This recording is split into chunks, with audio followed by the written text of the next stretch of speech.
Assalamualaikum warahmatullahi wabarakatuh. Kembali lagi di video pembelajaran yang lainnya di channel Tambah Ilmu.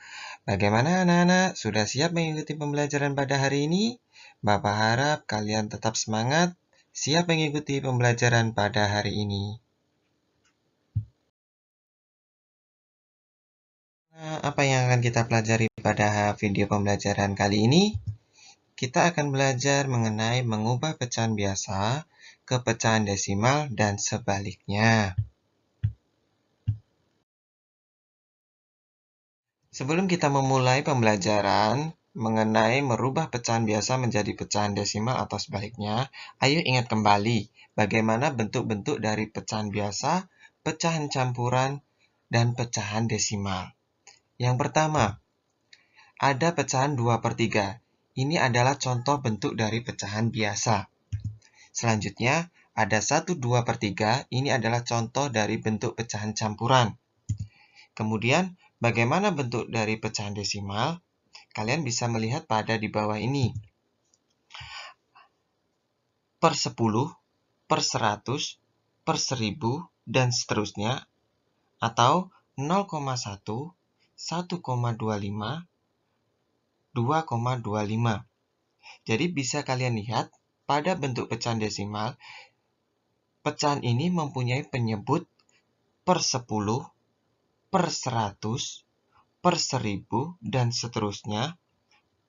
Atau pecahan ini mempunyai ciri-ciri koma 0,1, 1,25, 2,225.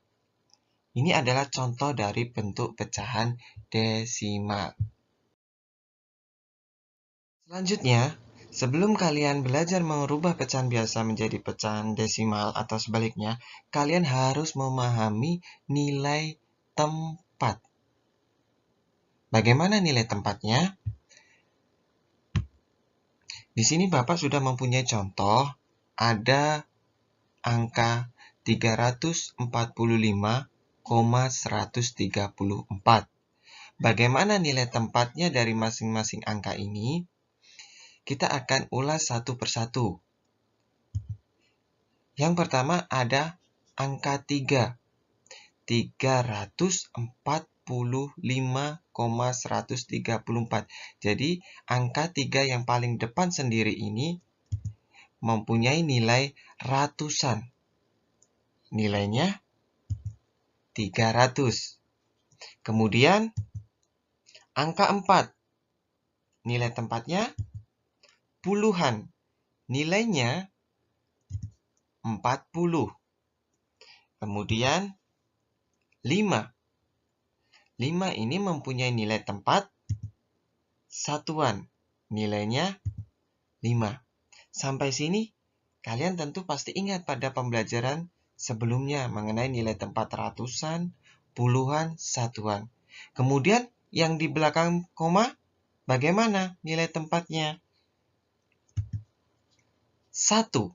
Di belakang koma, angka 1 mempunyai nilai tempat persepuluhan. Nilainya 1/10 atau 0,1. Kalian bisa dilihat pada ciri ini bahwa di belakang koma, satu angka di belakang koma itu nilainya per 10. Jadi, bisa ditulis nilainya 1/10. 1/10 ini atau bisa ditulis juga dengan 0,1. Paham? Kemudian, angka 3. Angka 3 ini mempunyai nilai tempat per seratusan. Nilainya 3/100 atau bisa ditulis 0,03. Kalian lihat ciri dari perseratusan. Ciri dari perseratusan itu di belakang koma 2 angka. Jadi, angka 3 itu di belakang koma menempati yang kedua. Setelah 1, baru 3. Makanya disebut nilai tempatnya perseratusan. Nilainya 3/100. Misalkan di sini nilai di belakang komanya ini bukan 3, misalkan 2, berarti nilainya 2/100. 100. Karena di layar kalian itu angka 3, jadi nilainya 3 per 100 atau bisa ditulis 0,03. Selanjutnya, angka 4. Angka 4, kalian bisa lihat di sini, bahwa nilai tempat dari angka 4 ini adalah per seribuan. Nilainya 4 per 1000 atau 0,004. Kalian bisa lihat bahwa angka 4 ini mempunyai ciri di belakang koma 3 angka. 1, 3, kemudian baru 4. Makanya dikatakan nilai tempatnya per seribuan. Cirinya di belakang koma 3 angka. Nilainya 4 per 1000 atau bisa ditulis 0,004.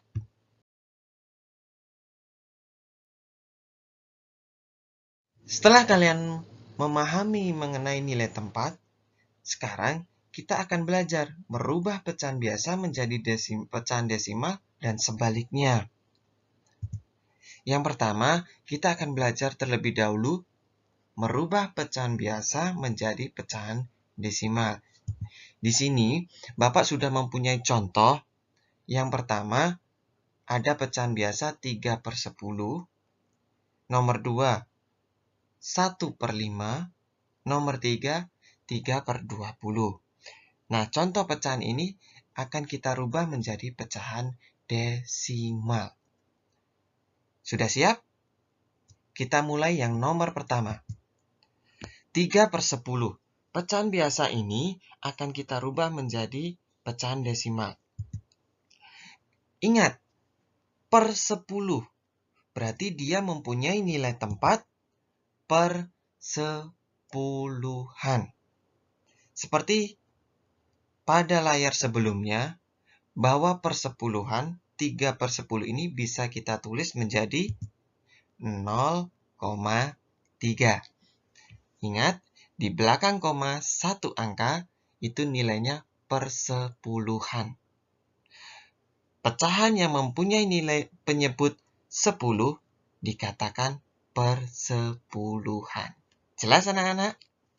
Selanjutnya nomor 2. 1 per 5. 1 per 5 ini mempunyai penyebut 5. Padahal dalam desimal itu penyebutnya harus per 10, per 100, per 1000, dan seterusnya. Kemudian bagaimana jika penyebutnya ini 5? Penyebut 5 ini akan kita rubah menjadi penyebut per 10 atau per 100 atau per 1000. Nah, bagaimana caranya? Caranya dengan mengalihkan. Seandainya penyebut 5 ini bisa kita rubah menjadi 10, berarti cukup penyebutnya menjadi per 10. Jika tidak bisa, berarti kita harus merubahnya menjadi per 100. Jika per 100 ini tidak bisa, berarti kita harus merubahnya menjadi per 1000. Sekarang kita lihat penyebutnya 5. 5 dikalikan berapa ya yang bisa menjadi 10? Ternyata 5 ini bisa dirubah menjadi 10 dengan dikalikan 2. 5 kali 2 ternyata bisa dirubah menjadi per 10. 5 kali 2 hasilnya 10. Jika penyebutnya dikalikan 2, berarti di bagian pembilang juga harus dikalikan 2.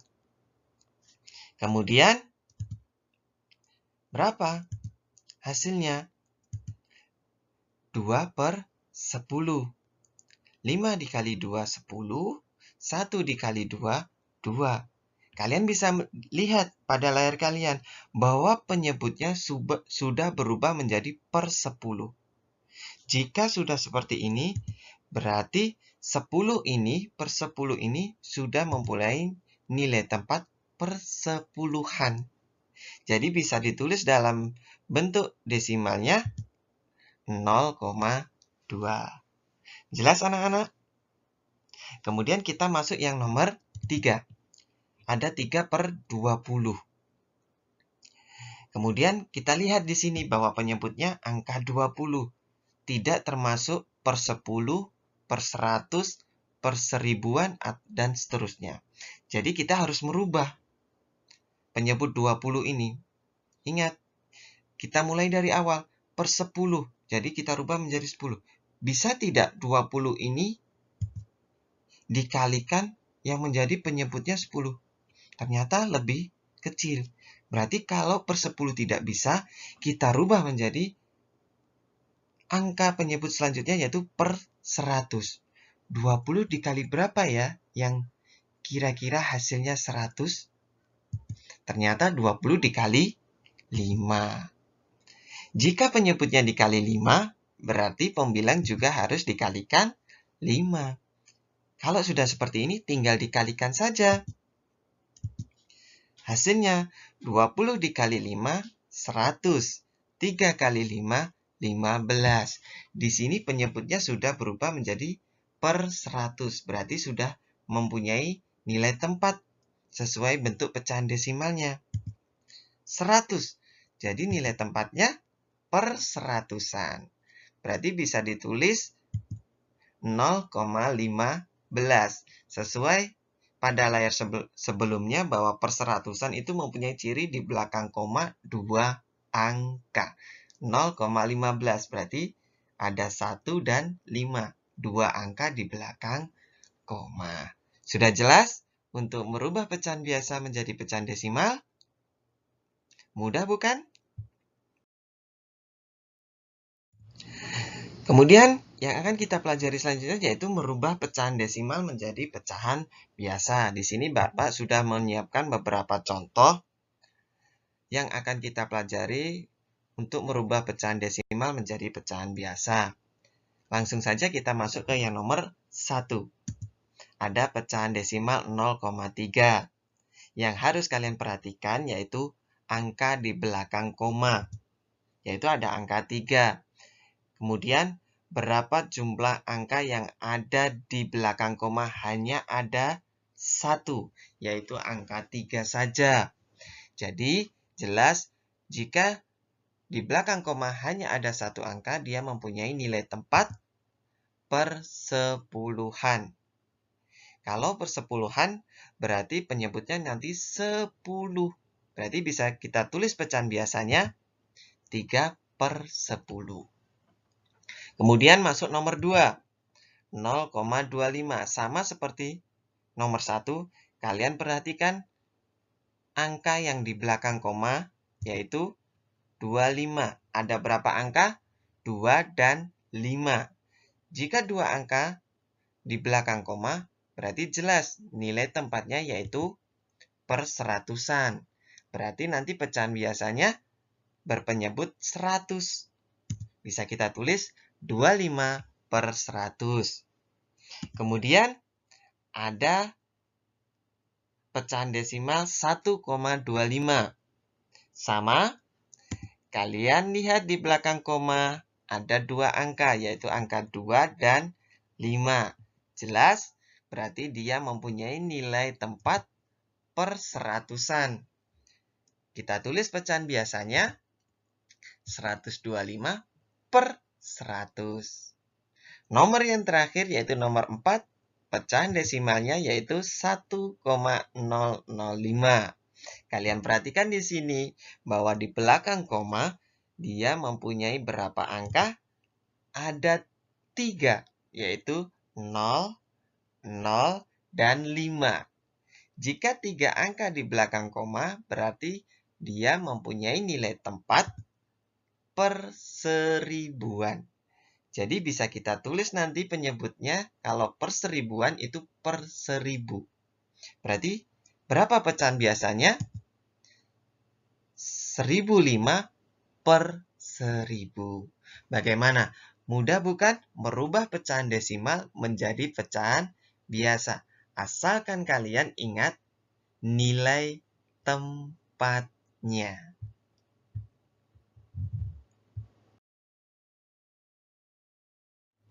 Demikian pembelajaran pada hari ini mengenai merubah pecahan biasa menjadi pecahan desimal Dan sebaliknya, pecahan desimal dirubah menjadi pecahan biasa. Semoga pembelajaran hari ini bermanfaat untuk kalian semua. Bapak akhiri, wassalamualaikum warahmatullahi wabarakatuh.